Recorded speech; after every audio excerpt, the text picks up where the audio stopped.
നിങ്ങളുടെ favourite shows ഇനി ഒരിക്കലും മിസ്സാവില്ല. ഇപ്പോൾ C5 കാണും നിങ്ങളുടെ ഫേവറേറ്റ് ഷോസ് തികച്ചും സൗജന്യമായി. എത്രയും വേഗം അച്ഛനടുത്തെത്തണം.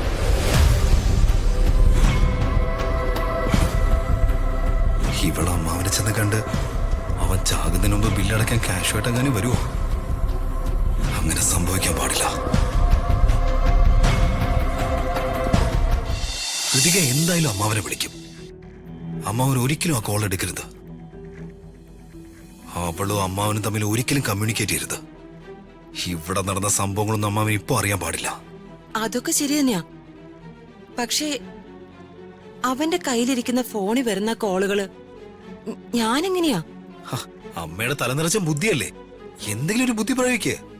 അല്ലെങ്കിൽ നമ്മുടെ പ്ലാനുകളെല്ലാം അടപടലം പൊളിയും. അമ്മയ്ക്ക് രാജു ചത്ത വാർത്ത കേൾക്കണ്ടേ?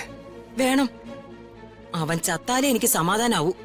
എങ്കിലേ അമ്മാവനും ഋതികയും തമ്മില് ഫോണിൽ സംസാരിക്കാതിരിക്കാനുള്ള വഴി നോക്ക്. ഞാൻ വിളിക്കാം. ഓക്കെ.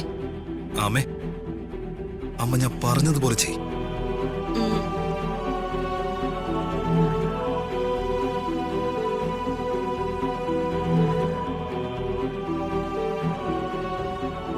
കഴിഞ്ഞ തവണ ഭേദപ്പെട്ട ഭൂരിപക്ഷത്തിലെ ഞാൻ ജയിച്ചതെങ്കിലും ചില സ്ഥലങ്ങളിൽ കാര്യമായിട്ടുള്ള വോട്ട് ചോർച്ച ഉണ്ടായിട്ടുണ്ട്. ആ ഭാഗങ്ങളിൽ നിന്നും നമ്മൾ പ്രതീക്ഷിച്ചത്ര വോട്ടും നമുക്ക് കിട്ടിയിട്ടില്ല. ആ വോട്ടുകൾ കൂടി കിട്ടിയിരുന്നെങ്കിൽ നമുക്ക് റെക്കോർഡ് ഭൂരിപക്ഷം കിട്ടുമായിരുന്നു. വർമ്മ സാറ് പറഞ്ഞത് ശരി തന്നെയാ. ഇലക്ഷന് മുമ്പ് പാർട്ടി നടത്തിയ സർവേകളിൽ കണ്ട വോട്ട് നിലവാരം ആയിരുന്നില്ല ഇലക്ഷൻ കഴിഞ്ഞപ്പോ കണ്ടത്. ഇത്തവണ അത് ഉണ്ടാകരുത്. നമുക്ക് കിട്ടേണ്ട വോട്ട് നമുക്ക് തന്നെ കിട്ടിയിരിക്കണം. നമ്മുടെ പാർട്ടി വീക്കായിട്ടുള്ള പ്രദേശങ്ങൾ കേന്ദ്രീകരിച്ച് പ്രത്യേക ക്യാമ്പയിനുകൾ സംഘടിപ്പിക്കണം. അതൊക്കെ ഞങ്ങൾ അറേഞ്ച് ചെയ്തിട്ടുണ്ട് സാർ. കുടുംബ കൂട്ടായ്മകൾ ഉൾപ്പെടെ വിവിധ തരം ക്യാമ്പയിനുകൾ ആസൂത്രണം ചെയ്തിട്ടുണ്ട്.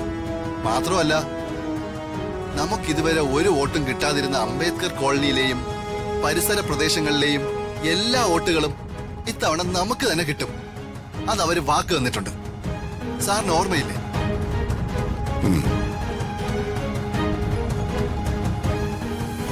എന്റെ സിഗ്നേച്ചർ മാറ്റിയിട്ട് ധനസഹായം വാങ്ങിക്കൊടുത്ത ആളുകൾ താമസിക്കുന്ന കോളനി 100% ഉറപ്പിക്കാം സാർ. ഇലക്ഷൻ പ്രഖ്യാപിച്ചത് മുതൽ നമ്മളാരും ഒന്നും പറയാതെ തന്നെ നാട്ടുകാരെ വോട്ട് പിടുത്തം തുടങ്ങിക്കഴിഞ്ഞു. അവരുടെ പ്രവർത്തനം ഫലമായ നമുക്കത് വലിയൊരു വിജയമായിരിക്കും. ശേഖര ചേട്ടാ, ഈ ഫോണും ചാർജിലുണ്ട്. സിപി, ബാക്കി കാര്യങ്ങളൊക്കെ ഓക്കെ അല്ലേ?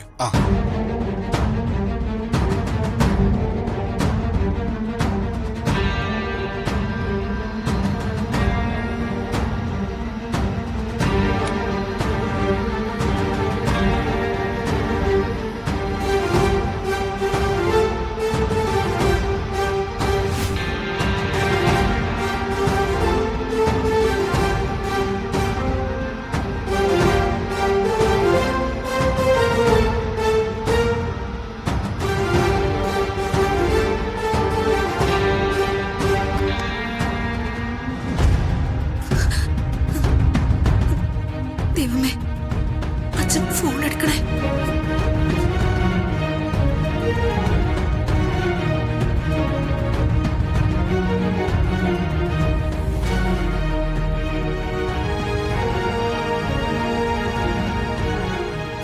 അയ്യോ, അച്ഛന്റെ ഫോൺ സ്വിച്ച് ഓഫ് ആണല്ലോ. ചെറിയമ്മ വിളിക്കാം. നീ ആ വീട്ടിലേക്ക് ആരെ വിളിച്ചാലും കോള് കണക്ട് ആവില്ല മോളെ.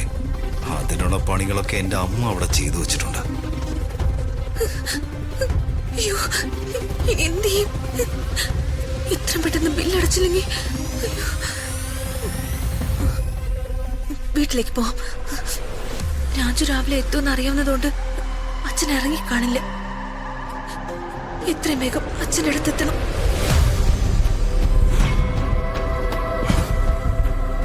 ഇവളെ അമ്മാവനെ ചെന്ന് കണ്ട് അവൻ ചാകുന്നതിന് മുമ്പ് ബില്ലടക്കാൻ ക്യാഷുമായിട്ട് അങ്ങനെ വരുമോ?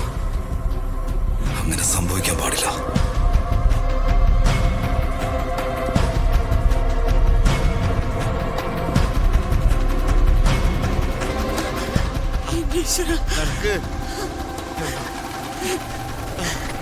കരയാതെ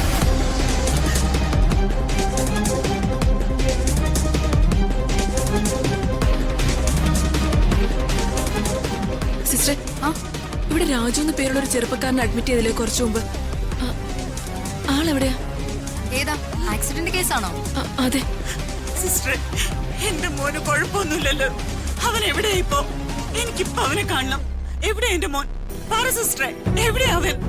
ഒന്ന് പറയ്, ഞങ്ങൾക്ക് അവനെ ഒരു നോക്ക് കണ്ടാ മതി. എവിടെ അവനെ കടത്തിയിരിക്കണേ? ദേവി, ഇത് നിങ്ങൾ ബഹളം ഉണ്ടാക്കരുത്.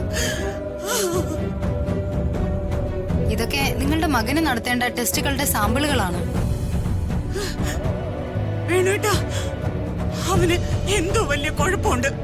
അല്ലെങ്കിൽ എന്തിനാ ഇത്രയും വലിയ ടെസ്റ്റുകളൊക്കെ ചെയ്യുന്നത്? എനിക്ക് പേടിയാവുന്ന ഏട്ടാ. എനിക്ക് എന്റെ മോനെ ഇപ്പൊ കാണണം. എന്റെ പൊന്ന മോനെ. നിങ്ങൾ ഇങ്ങനെ ഇവിടെ കിടന്ന് ബഹളം വെക്കാനും മാത്രം നിങ്ങളുടെ മകൻ അത്ര വലിയ പ്രശ്നമൊന്നുമില്ല. കരയാതിങ്ങനെ. ഈ ടെസ്റ്റ് എല്ലാം നടത്തുന്നത് ചികിത്സയുടെ ഭാഗമായി മാത്രമാണ്. നിങ്ങൾ എല്ലാരും അവിടെ ചെന്നിരിക്കും. സത്യമാണോ സിസ്റ്ററെ? ഞാനെന്തിനാ നിങ്ങളോട് കള്ളം പറയുന്നേ? ചെന്ന് അവിടെ ഇരിക്കും. ഞങ്ങൾക്ക് ഞങ്ങളുടെ മകനെ ഒന്ന് കാണാൻ പറ്റുമോ? ഞാൻ ഈ സാമ്പിൾസ് ഒക്കെ ലാബിൽ കൊടുത്തിട്ട് വരാം. അതുവരേക്കും നിങ്ങൾ അവിടെ ചെന്നിരിക്കും.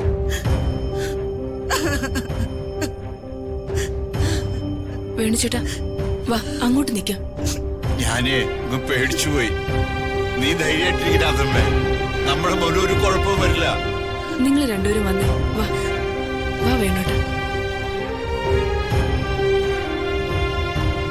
അവിടെ ഇരിക്കേ.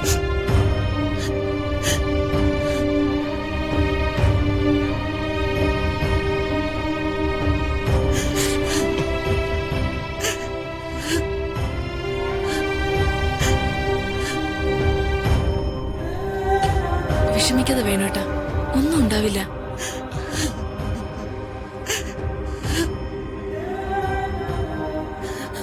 അമ്മേ, അച്ഛാ, രാജു എവിടെ?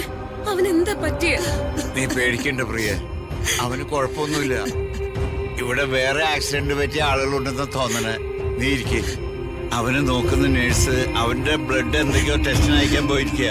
അവര് വന്നു കഴിയുമ്പോ രാജുവിനെ കാണാമെന്നാ പറഞ്ഞത്.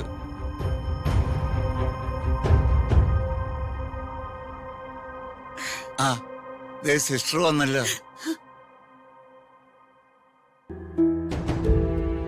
നിങ്ങൾ ആരാ? ഞാൻ രാജുവിന്റെ ചേച്ചിയാ. നിങ്ങൾ എന്റെ കൂടെ ഒന്ന് വന്നേ. സിസ്റ്ററെ, രാജു എവിടെയൊന്നും പറഞ്ഞില്ല.